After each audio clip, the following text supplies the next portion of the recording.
ನಮಸ್ಕಾರ ಸ್ನೇಹಿತರೆ, Kannada jobs corner YouTube ಚಾನೆಲ್ಗೆ ಎಲ್ಲರಿಗೂ ಸ್ವಾಗತ. ಪಂಜಾಬ್ ಅಂಡ್ ಸಿಂಧ್ ಬ್ಯಾಂಕಿನಲ್ಲಿ ವಿವಿಧ ಹುದ್ದೆಗಳ ನೇಮಕಾತಿಗೆ ಸಂಬಂಧಪಟ್ಟಂತೆ ಅರ್ಜಿಗಳನ್ನು ಆಹ್ವಾನಿಸಲಾಗಿರುವಂತದ್ದು. ಇನ್ನು ಯಾವ್ಯಾವ ಹುದ್ದೆಗಳಿವೆ, ಎಷ್ಟೆಷ್ಟು ಹುದ್ದೆಗಳು ಖಾಲಿ ಇರುವಂತದ್ದು, ಏಜ್ ಲಿಮಿಟ್, ಎಜುಕೇಶನಲ್ ಕ್ವಾಲಿಫಿಕೇಶನ್ ಹಾಗೂ ಸೆಲೆಕ್ಷನ್ ಪ್ರೊಸೀಜರ್ ಬಗ್ಗೆ ಈ ಒಂದು ವಿಡಿಯೋದಲ್ಲಿ ಮುಂದೆ ನೋಡ್ತಾ ಹೋಗೋಣ. ನಮ್ಮ ಚಾನೆಲ್ ಅನ್ನು ಯಾರಾದ್ರೂ ಹೊಸದಾಗಿ ನೋಡ್ತಾ ಇದ್ರೆ ಸಬ್ಸ್ಕ್ರೈಬ್ ಮಾಡಿ ಹಾಗೂ ಪಕ್ಕದಲ್ಲೇ ಇರುವಂತಹ ಬೆಲ್ ಬಟನ್ ಅನ್ನ ಕ್ಲಿಕ್ ಮಾಡಿ.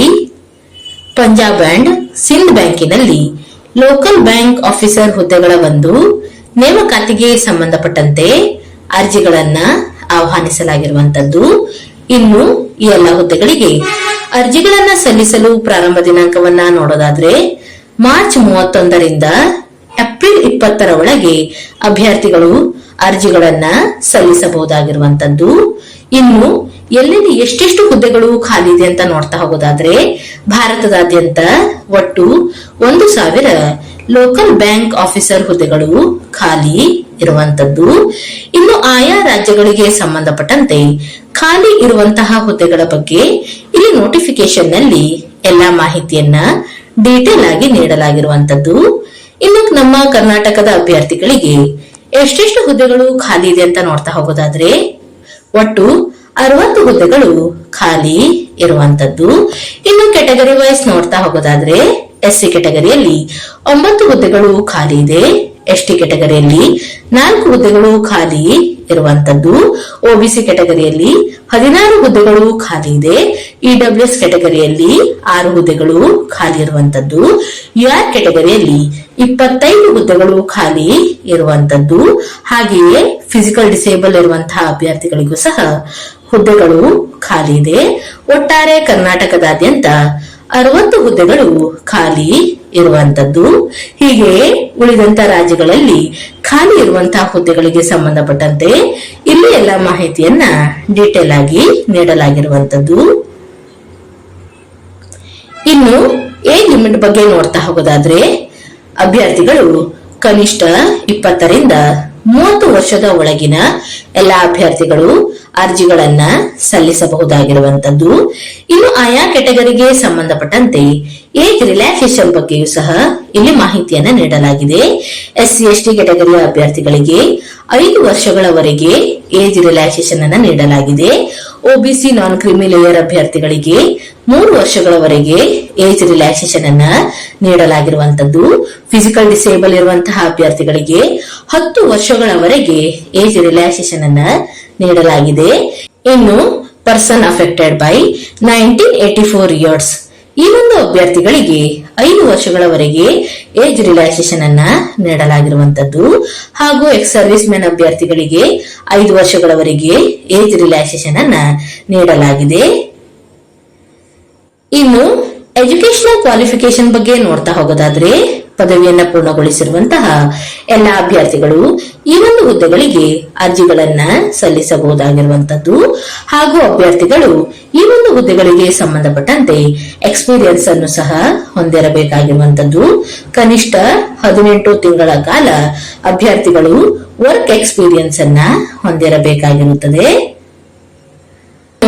ವೇತನ ಶ್ರೇಣಿಯ ಬಗ್ಗೆ ನೋಡ್ತಾ ಹೋಗೋದಾದ್ರೆ ಈ ಒಂದು ಹುದ್ದೆಗಳಿಗೆ ಆಯ್ಕೆಯಾದಂತಹ ಅಭ್ಯರ್ಥಿಗಳಿಗೆ ಪ್ರತಿ ತಿಂಗಳು 48,480ರಿಂದ 85,920ರವರೆಗೆ ವೇತನವನ್ನ ನೀಡಲಾಗುವಂತದ್ದು.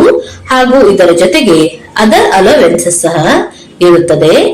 ಇನ್ನು ಪ್ರೊಬೇಷನರಿ ಪೀರಿಯಡ್ ಬಗ್ಗೆ ನೋಡ್ತಾ ಹೋಗೋದಾದ್ರೆ ಈ ಒಂದು ಹುದ್ದೆಗಳಿಗೆ ಆಯ್ಕೆಯಾದಂತಹ ಅಭ್ಯರ್ಥಿಗಳಿಗೆ 6 ತಿಂಗಳುಗಳ ಕಾಲ ಪ್ರೊಬೇಷನರಿ ಪೀರಿಯಡ್ ಇರುವಂತದ್ದು. ಹಾಗೂ 3 ವರ್ಷಗಳ ಕಾಲ ಬಾಂಡ್ ಪೀರಿಯಡ್ ಇರುವಂತದ್ದು.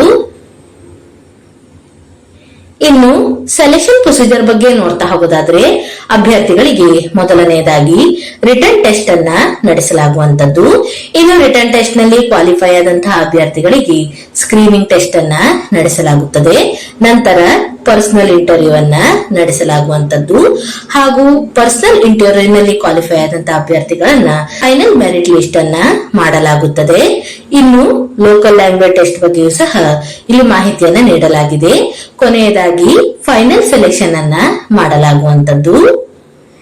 ಮೊದಲನೆಯದಾಗಿ ರಿಟರ್ನ್ ಟೆಸ್ಟ್ ಬಗ್ಗೆ ನೋಡ್ತಾ ಹೋಗೋದಾದ್ರೆ ಒಟ್ಟು 120 ಅಂಕಗಳಿಗೆ ರಿಟರ್ನ್ ಟೆಸ್ಟ್ ಅನ್ನ ನಡೆಸಲಾಗುವಂತದ್ದು ಹಾಗೂ ಒಟ್ಟು 4 ಸೆಕ್ಷನ್ಗಳಲ್ಲಿ ಎಕ್ಸಾಮ್ ಅನ್ನ ನಡೆಸಲಾಗುತ್ತದೆ.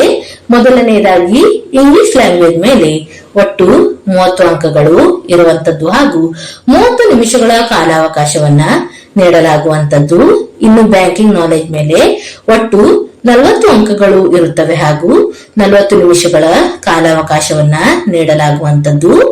ಇನ್ನು ಜನರಲ್ ಅವೇರ್ನೆಸ್ ಅಥವಾ ಎಕಾನಮಿಯ ಮೇಲೆ ಒಟ್ಟು 30 ಅಂಕಗಳು ಇರುತ್ತವೆ ಹಾಗೂ 30 ನಿಮಿಷಗಳ ಕಾಲಾವಕಾಶವನ್ನ ನೀಡಲಾಗುತ್ತದೆ ಹಾಗೂ ಕಂಪ್ಯೂಟರ್ ಆಪ್ಟಿಟ್ಯೂಡ್ ಮೇಲೆ ಒಟ್ಟು 20 ಅಂಕಗಳು ಇರುವಂತದ್ದು ಹಾಗೂ ಒಟ್ಟು 20 ನಿಮಿಷಗಳ ಕಾಲಾವಕಾಶವನ್ನ ನೀಡಲಾಗುವಂತದ್ದು. ಇನ್ನು ರಿಟರ್ನ್ ಟೆಸ್ಟ್ ನಲ್ಲಿ ಕ್ವಾಲಿಫೈ ಆದಂತಹ ಅಭ್ಯರ್ಥಿಗಳನ್ನ ಪರ್ಸನಲ್ ಇಂಟರ್ವ್ಯೂಗೆ ಕರೆಯಲಾಗುವಂತದ್ದು. ಇದರ ಬಗ್ಗೆಯೂ ಸಹ ಇಲ್ಲಿ ಮಾಹಿತಿಯನ್ನ ನೀಡಲಾಗಿರುವಂತದ್ದು. ಇನ್ನು ಶಾರ್ಟ್ ಲಿಸ್ಟ್ ಆದಂತಹ ಅಭ್ಯರ್ಥಿಗಳನ್ನ ಇಂಟರ್ವ್ಯೂಗೆ ಕಾಲ್ ಲೆಟರ್ಸ್ ಅನ್ನ ಮೇಲ್ ಮುಖಾಂತರ ಕಳಿಸಲಾಗುತ್ತದೆ ಹಾಗೂ ಇಂಟರ್ವ್ಯೂ ಅನ್ನ ಡೆಲ್ಲಿಯಲ್ಲಿ ನಡೆಸಲಾಗುವಂತದ್ದು. ಇನ್ನು ಲೋಕಲ್ ಲ್ಯಾಂಗ್ವೇಜ್ ಬಗ್ಗೆ ನೋಡ್ತಾ ಹೋಗೋದಾದ್ರೆ SLC ಹಾಗೂ PUC ಯಲ್ಲಿ ಲೋಕಲ್ ಲ್ಯಾಂಗ್ವೇಜ್ ಅನ್ನ ಸ್ಟಡಿ ಮಾಡಿರುವಂತಹ ಅಭ್ಯರ್ಥಿಗಳಿಗೆ ಈ ಒಂದು ಲೋಕಲ್ ಲ್ಯಾಂಗ್ವೇಜ್ ಟೆಸ್ಟ್ ಇರೋದಿಲ್ಲ. ಇನ್ನುಳಿದಂತಹ ಎಲ್ಲಾ ಕೆಟಗರಿಯ ಅಭ್ಯರ್ಥಿಗಳಿಗೆ ಲೋಕಲ್ ಲ್ಯಾಂಗ್ವೇಜ್ ಟೆಸ್ಟ್ ಅನ್ನ ನಡೆಸಲಾಗುವಂತದ್ದು. ಇನ್ನು ಈ ಎಲ್ಲಾ ಟೆಸ್ಟ್ ಗಳಲ್ಲಿ ಕ್ವಾಲಿಫೈ ಆದಂತಹ ಅಭ್ಯರ್ಥಿಗಳನ್ನ ಫೈನಲ್ ಸೆಲೆಕ್ಷನ್ ಮಾಡಲಾಗುವಂತದ್ದು. ಇನ್ನು ಎಕ್ಸಾಮಿನೇಷನ್ ಸೆಂಟರ್ಸ್ ಬಗ್ಗೆ ನೋಡ್ತಾ ಹೋಗೋದಾದ್ರೆ ಆಯಾ ರಾಜ್ಯಗಳಿಗೆ ಸಂಬಂಧಪಟ್ಟಂತೆ ಎಕ್ಸಾಮಿನೇಷನ್ ಸೆಂಟರ್ಸ್ ಬಗ್ಗೆ ಇಲ್ಲಿ ಮಾಹಿತಿಯನ್ನ ನೀಡಲಾಗಿರುವಂತದ್ದು. ಇನ್ನು ನಮ್ಮ ಕರ್ನಾಟಕದ ಅಭ್ಯರ್ಥಿಗಳಿಗೆ ಎಲ್ಲೆಲ್ಲಿ ಎಕ್ಸಾಮಿನೇಷನ್ ಸೆಂಟರ್ಸ್ ಅನ್ನ ನೀಡಲಾಗಿದೆ ಅಂತ ನೋಡೋದಾದ್ರೆ ಬ್ಯಾಂಗ್ಳೂರ್, ಮೈಸೂರು, ಹುಬ್ಬಳ್ಳಿ, ಧಾರವಾಡ, ಶಿವಮೊಗ್ಗ, ಬೆಳಗಾವಿ ಹಾಗೂ ಕಲಬುರಗಿಯಲ್ಲಿ ಎಕ್ಸಾಮಿನೇಷನ್ ಸೆಂಟರ್ಸ್ ಅನ್ನ ನೀಡಲಾಗಿರುವಂತದ್ದು. ಹಾಗೆಯೇ ಉಳಿದಂತಹ ರಾಜ್ಯಗಳ ಅಭ್ಯರ್ಥಿಗಳಿಗೂ ಸಹ ಆಯಾ ರಾಜ್ಯಗಳಿಗೆ ಸಂಬಂಧಪಟ್ಟಂತೆ ಎಕ್ಸಾಮಿನೇಷನ್ ಸೆಂಟರ್ಸ್ ಬಗ್ಗೆಯೂ ಸಹ ಇಲ್ಲಿ ನೋಟಿಫಿಕೇಶನ್ ನಲ್ಲಿ ಎಲ್ಲಾ ಮಾಹಿತಿಯನ್ನ ಡೀಟೇಲ್ ಆಗಿ ನೀಡಲಾಗಿರುವಂತದ್ದು. ಇನ್ನು ಅಪ್ಲಿಕೇಶನ್ ಫೀಸ್ ಬಗ್ಗೆ ನೋಡ್ತಾ ಹೋಗೋದಾದ್ರೆ SC ST ಹಾಗೂ ಫಿಸಿಕಲ್ ಡಿಸೇಬಲ್ ಇರುವಂತಹ ಅಭ್ಯರ್ಥಿಗಳಿಗೆ 100 ರೂಪಾಯಿ ಅಪ್ಲಿಕೇಶನ್ ಫೀಸ್ ಇರುವಂತದ್ದು. ಇದರ ಜೊತೆಗೆ ಅದರ್ ಚಾರ್ಜಸ್ ಸಹ ಇರುತ್ತದೆ. ಇನ್ನು ಜನರಲ್, EWS ಹಾಗೂ OBC ಕೆಟಗರಿಯ ಅಭ್ಯರ್ಥಿಗಳಿಗೆ 850 ರೂಪಾಯಿ ಅಪ್ಲಿಕೇಶನ್ ಫೀಸ್ ಇರುವಂತದ್ದು ಹಾಗೂ ಇದರ ಜೊತೆಗೆ ಅದರ್ ಚಾರ್ಜಸ್ ಇರುವಂತದ್ದು. ಇನ್ನು ಅರ್ಜಿಯನ್ನು ಸಲ್ಲಿಸುವಂತಹ ವಿಧಾನದ ಬಗ್ಗೆ ನೋಡ್ತಾ ಹೋಗೋದಾದ್ರೆ ಅಭ್ಯರ್ಥಿಗಳು ಆನ್ಲೈನ್ ಮುಖಾಂತರ ಅರ್ಜಿಯನ್ನ ಸಲ್ಲಿಸಬೇಕಾಗಿರುವಂತದ್ದು. ಇನ್ನು ಅಭ್ಯರ್ಥಿಗಳಿಗೆ ಅರ್ಜಿಗಳನ್ನ ಸಲ್ಲಿಸಲು ವೆಬ್ಸೈಟ್ ವಿಳಾಸವನ್ನು ಸಹ ನೀಡಲಾಗಿರುವಂತದ್ದು. punjabandsinth.bank.in ಈ ಒಂದು ವೆಬ್ಸೈಟ್ ಮೂಲಕ ಅಭ್ಯರ್ಥಿಗಳು ಆನ್ಲೈನ್ ಮೂಲಕ ಅರ್ಜಿಗಳನ್ನ ಸಲ್ಲಿಸಬೇಕಾಗಿರುತ್ತದೆ. ಇನ್ನು ಅಭ್ಯರ್ಥಿಗಳು ಅಪ್ಲಿಕೇಶನ್ ಫೀಸ್ ಅನ್ನ ಆನ್ಲೈನ್ ಮುಖಾಂತರ ಪೇಮೆಂಟ್ ಅನ್ನ ಮಾಡಬೇಕು.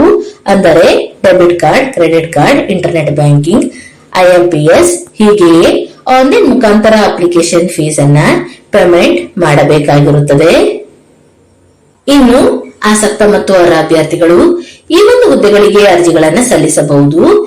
ಇವಿಷ್ಟು ಪಂಜಾಬ್ ಅಂಡ್ ಸಿಂಧ್ ಬ್ಯಾಂಕಿನಲ್ಲಿ ಕರೆಯಲಾದಂತಹ ವಿವಿಧ ಹುದ್ದೆಗಳ ನೇಮಕಾತಿಗೆ ಸಂಬಂಧಪಟ್ಟಂತಹ ಮಾಹಿತಿಯಾಗಿರುವಂತದ್ದು.